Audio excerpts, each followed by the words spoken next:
Bueno, buenas tardes a todos. Seguimos con los lunes y las charlas en vivo. Hoy hay un amigo de la casa, un amigo de Lizawi, Matías Peralta, ingeniero de profesión, montañista y radioaficionado. Eh, Maneja muy bien el tema comunicaciones y lo invitamos en Lizawi cuando en la vieja época se podía hacer las charlas de los viernes con choripán, que era muy buena época esa, esperemos que vuelva. Y ahí, desde esa época, que empezó con una charla para nosotros específica de comunicaciones en el contexto de uso de los guías y de los montañistas, se generó cada vez con más contenido técnico y ahora tiene una capacitación que está estandarizada en varios lados. Por ejemplo, siempre lo invitamos con una materia de tercer año. En la Asociación de Guías de la Quebrada del Condorito hizo una capacitación para los guías habilitados de guardaparques. La provincia, las habilitaciones para los prestadores de turismo alternativo también lo contrata el MATI para estandarizar las comunicaciones en todo lo que es las actividades en Córdoba. Así que siempre es bienvenido, siempre nos trae buena información. Y el día de hoy va a ser una charla no tan técnica, pero una introducción a las comunicaciones en ambientes agrestes, en la montaña. Para los guías y los montañistas, las comunicaciones son para coordinación, para seguridad y para gestionar emergencias. En ese contexto, ya le vamos a preguntar a Mati que nos empiece a contar qué sistemas se están usando, los sistemas clásicos, los viejos, y las nuevas tecnologías que siempre está investigando y siempre se sabe el último dato de las nuevas tecnologías que se van a venir. Mati, bienvenido a nuestra casa, al Isawi, sos un amigo de la casa. Bueno, genial. Muchas gracias, Rolo. ¿Cómo les va, gente? ¿Todo bien? Buenas tardes. Un gustazo nuevamente estar con ustedes. Siempre es bueno estar en contacto con los profesionales y futuros profesionales que van a estar en la montaña. Como dijo Rolo, para tratar de unificar criterios y que estén al tanto de lo último que hay disponible para comunicarse, ¿sí? Bueno, básicamente solo complementando ahí un poco, yo soy radioaficionado desde hace más o menos 25 años, ¿sí? Que soy radioaficionado. Comencé de pequeño, de muy joven, pero hice, digamos, la parte de radioaficionado porque me interesaba esto, las comunicaciones. Hacía montaña, salía mucho a lo que es campamentos, aire libre, ambientes agrestes, como les decimos, y quería saber más sobre esto de comunicar. ¿tá? Entonces, así que bueno, empecé como radioaficionado, pero después con los años fui avanzando y no estando tan activo en la parte de radioafición, que tiene un montón de actividades particulares, y me dediqué más a la parte de comunicación específica en ambientes agrestes. ¿sí? También soy ingeniero de vez en cuando, así que toda la parte técnica es más, como dice Rolo, me interesa mucho, digamos, lo que sucede atrás de lo que uno ve. ¿sí? Así que bueno, vamos a empezar. Yo hice un resumen, como dice Rolo, algo bastante compacto. Vamos a ir de algo genérico para que ustedes entiendan y sepan de qué estamos hablando y las opciones y cómo tienen que pensarlo cuando vayan a definir qué van a hacer para comunicarse en algún tipo de salida. ¿sí? Rolo, tengo ahí para compartir Sí. pantalla, así Tengo que hacer vamos el mismo compartiendo. procedimiento, comparto una mía para activar la tuya. Dale, Un métele, segundo, métele entonces. un Lo segundo espero nomás. así comparto. Perfecto. Ahora sí tenés acceso. Genial. Bueno, aparte que vamos a ponerlo, a ver si se ve. ¿Se está viendo en modo presentación ahí? Sí, pantalla completa. ¿Pantalla completa? Sí, Genial. perfecto. Bárbaro. Bueno, genial. Bien. Simplemente esa es la carátula.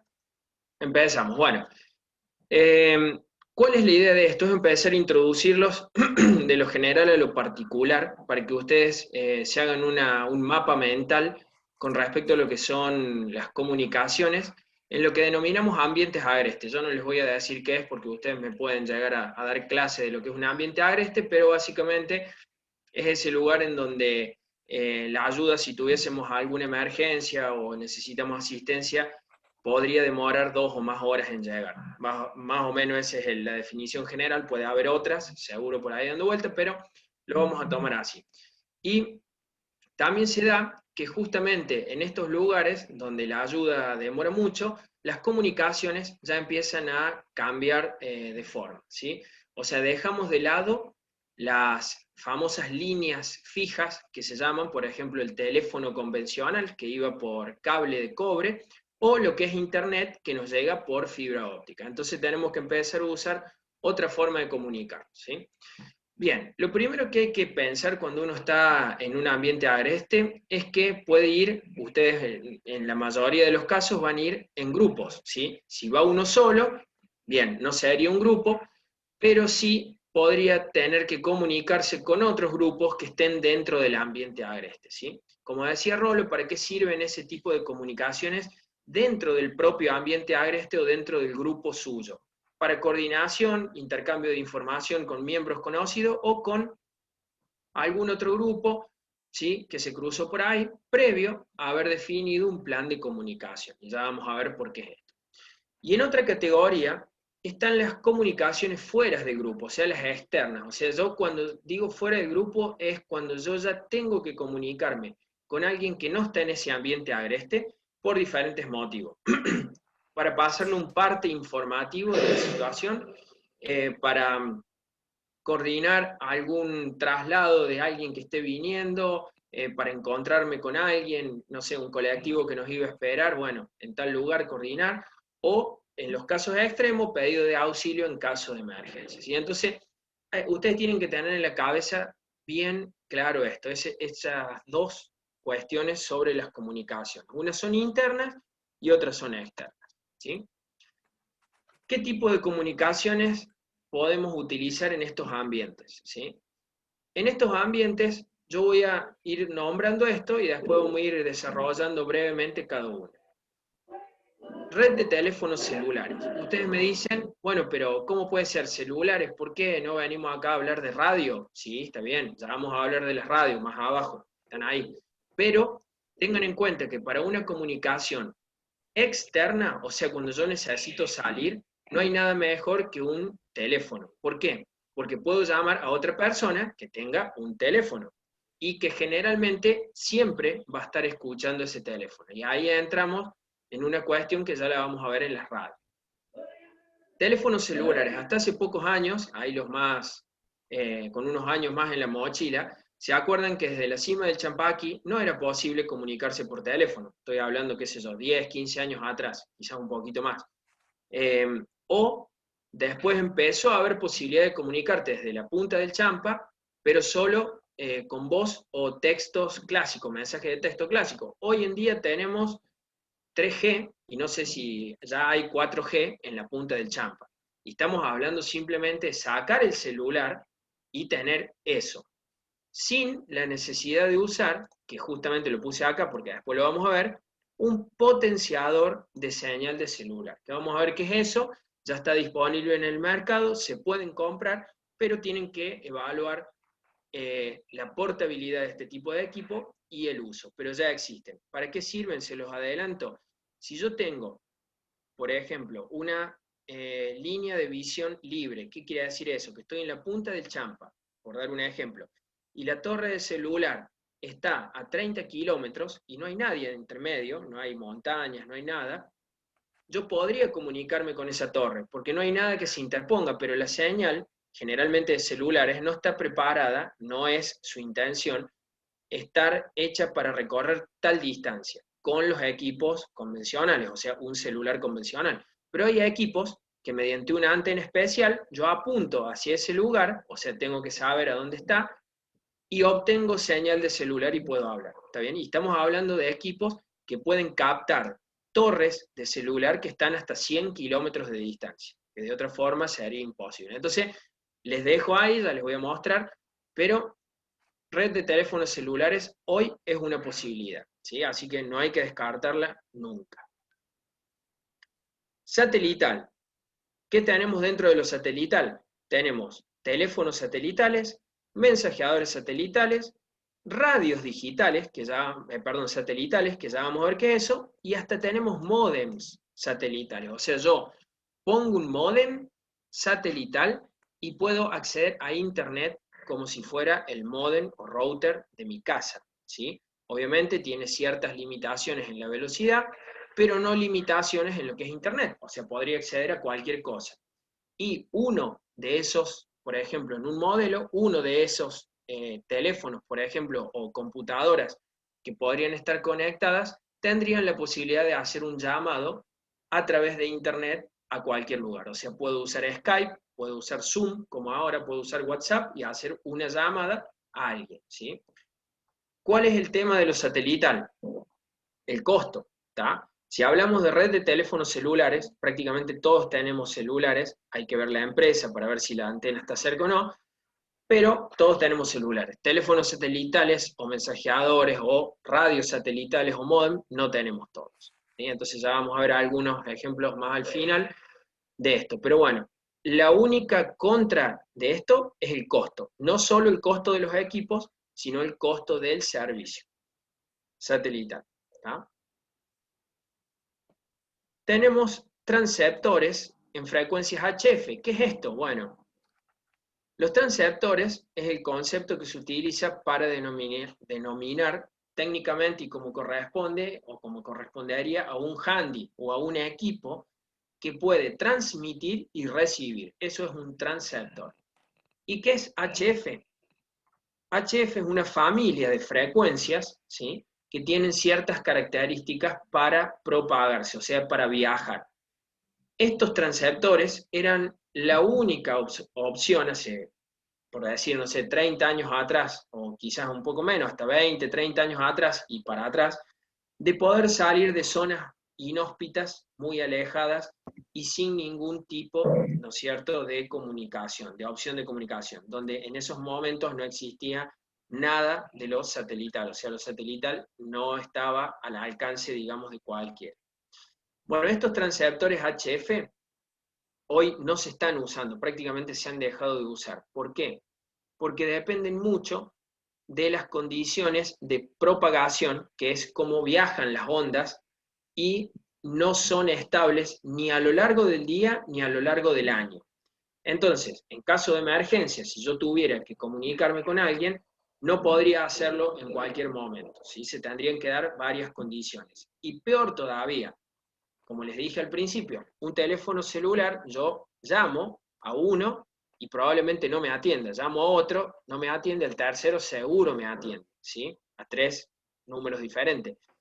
En este tipo de radio, transceptores HF, del otro lado tiene que haber alguien que esté con la radio prendida en la misma frecuencia y escuchando, ¿tá? Entonces es más difícil la comunicación. Han caído mucho en desuso, de todas formas sigue siendo una opción en algunos casos.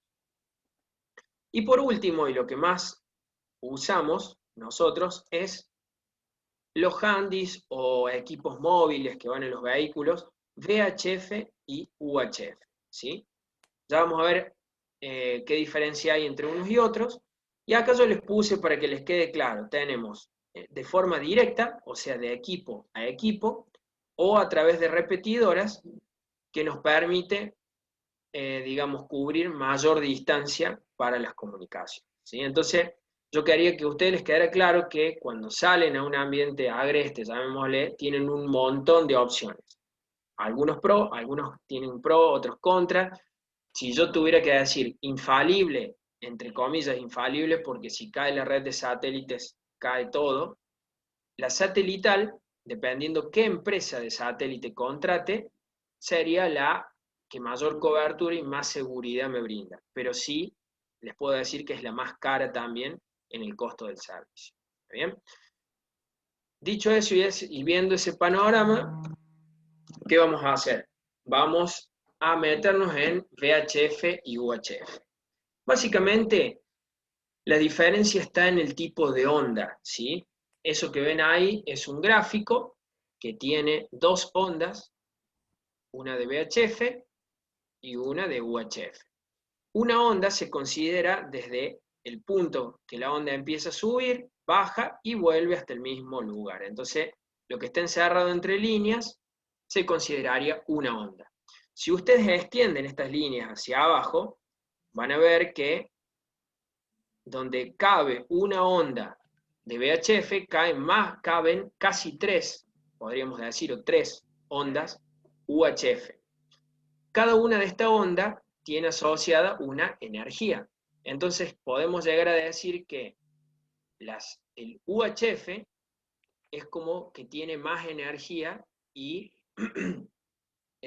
tiene otras características de lo que les dije recién, que se llaman propagación, o sea, de cómo las ondas van a viajar y cómo estas ondas van a interactuar con lo que se encuentra en el medio, ¿sí? Entonces, esa es la principal diferencia técnica entre VHF y UHF.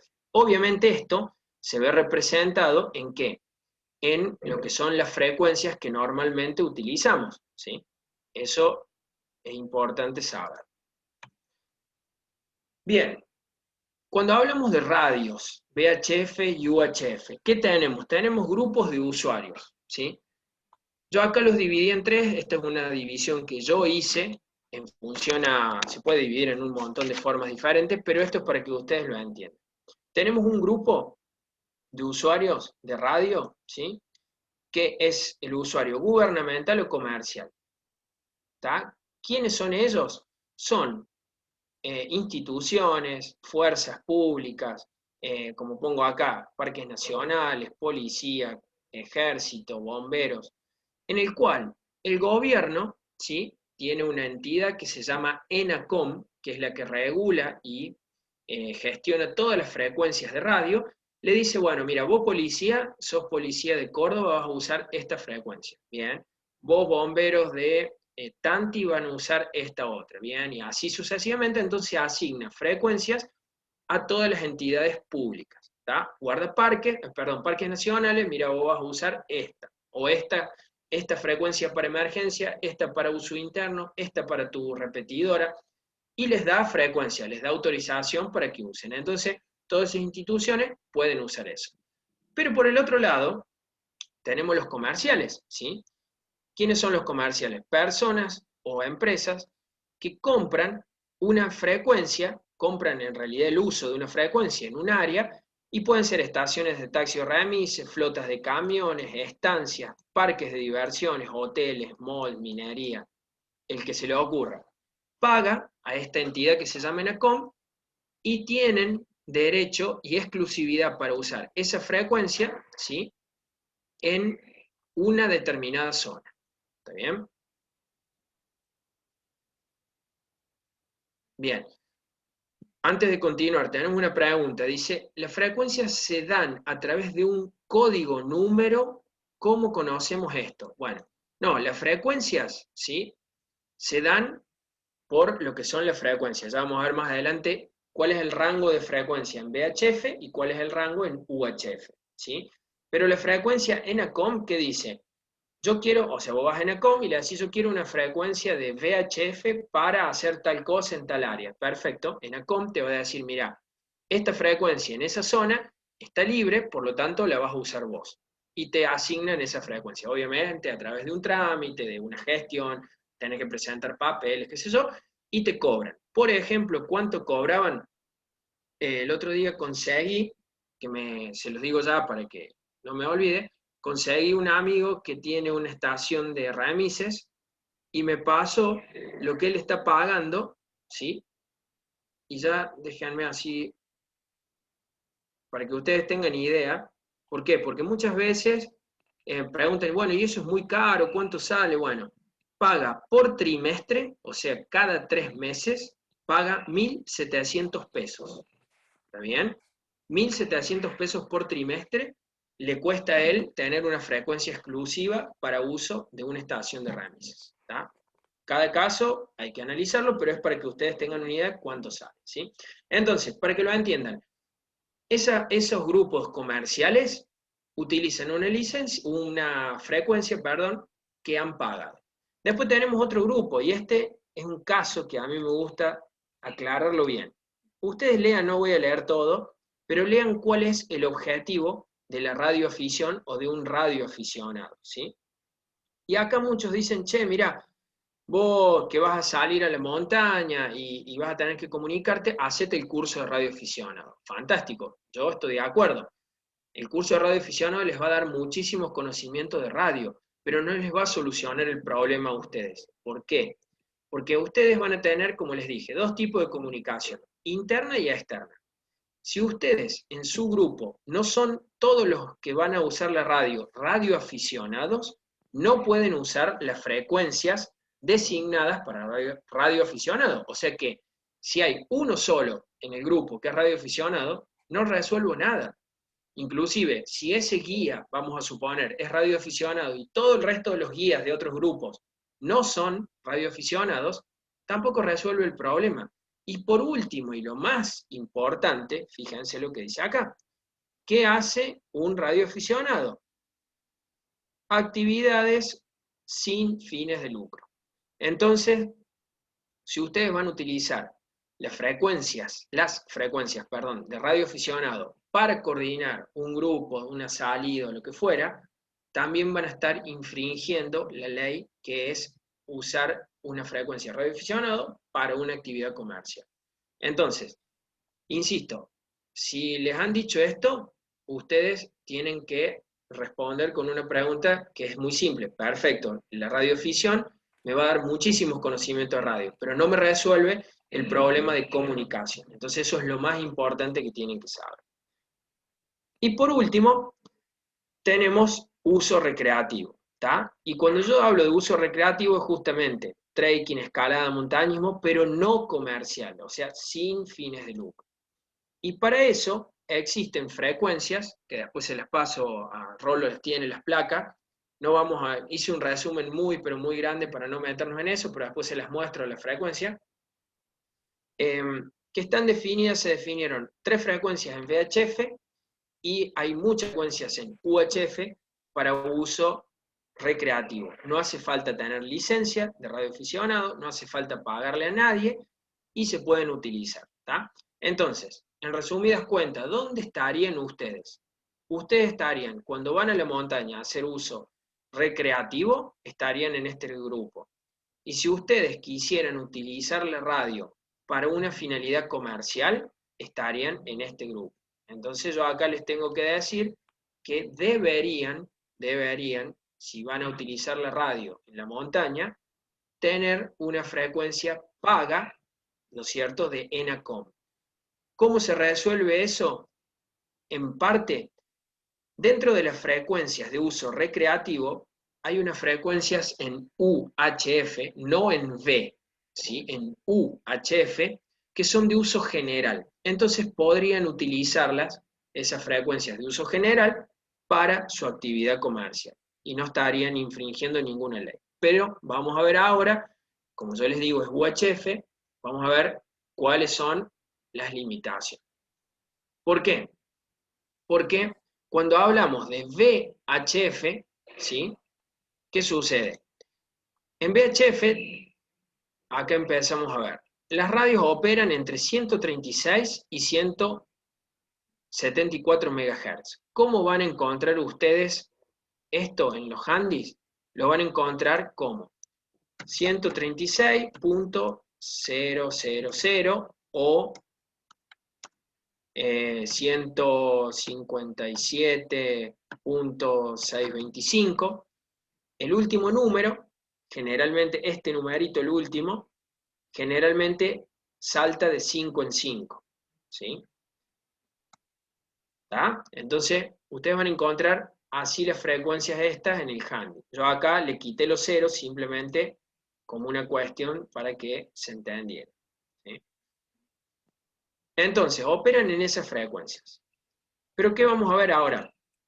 Vemos que el VHF tiene una gran ventaja, que es que pueden alcanzar mayores distancias con menor potencia. Dicho de otra forma, si yo tengo dos handys iguales, con la misma batería, la misma potencia, la misma antena, a uno lo pongo en una frecuencia UHF y a otra en una VHF, a iguales condiciones la onda VHF y sin ninguna interferencia me va a llegar más lejos. Entonces, ahí ya empezamos a tener una de las diferencias. ¿Y qué sucede? Fíjense, la mayoría de las instituciones, guardaparques, policía, bomberos, usan VHF, ¿sí? No usan el UHF. Entonces, como les dije anteriormente, si ustedes quieren resolver el tema de comunicaciones internas con frecuencias no pagas y libres, utilizan el UHF. Pero si ustedes quisieran comunicarse con bomberos, policía o guardaparques, deberían tener VHF. Y ya van a entender cómo se solucionan estas dos cosas del VHF y el UHF. Bien, funcionan mejor cuando hay una línea de visión libre. O sea, el VHF es más susceptible a los obstáculos. O sea que si yo tengo una pared, una arboleda, una pequeña loma, unas piedras, ¿sí? Va a obstruirme el camino y no va a ser muy buena la comunicación. Por eso son utilizadas frecuentemente en comunicaciones marítimas y aéreas, porque en esos dos ambientes hay mínimas interferencias geográficas, ¿sí? Entonces, ¿para qué es adecuada? Para campos abiertos, canchas de golf, actividades al aire libre, con pocos obstáculos. ¿Está bien? Eso es una foto de lo que es el VHF. Pasamos a lo que es UHF. Operan en frecuencias de 400 a 512 MHz. ¿Y cómo lo van a ver ustedes en los handys? En este caso es peor todavía, porque tiene 4, se podría decir, decimales. Entonces se podría ver como 420, 56, 25. Lo van a ver con 4 numeritos. Y si en su handy alguna vez van a ver esto, 451.72, no sé, 726, y le falta el cuarto número, si le falta el cuarto número digital, es un 0. Algunos handys lo ponen, directamente no lo ponen. Si en vez de ser 0 fuera 5, ahí sí lo pone el handy. Entonces eso lo tienen que tener en cuenta ustedes para que digan, esta frecuencia, la 60 no tengo, solo tengo, perdón, la 7260 no la tengo la 726. No, está bien, es 7260, porque algunos handys lo ponen y otros no lo ponen, ¿sí? Entonces, ténganlo bien en cuenta eso. Bueno, fíjense esto. A pesar de que son los menos comunes, los UHF, funcionan para todos los usos en general, porque sus ondas son más cortas, se hace comparación, son ondas más comprimidas. Al estar más comprimidas, tienen más energía y por eso pueden penetrar áreas con interferencia. ¿Está bien?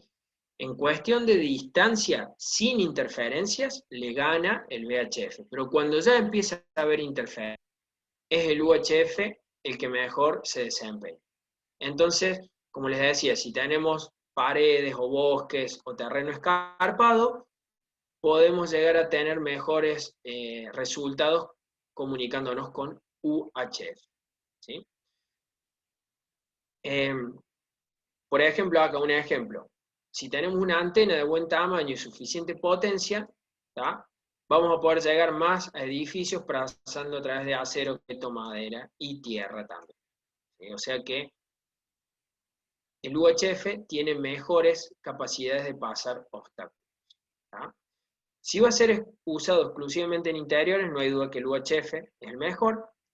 Y si va a ser usado así como en general, también el UHF es una buena opción.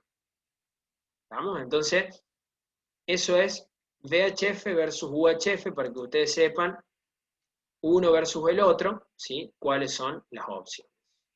A ver qué tenemos acá, un chat.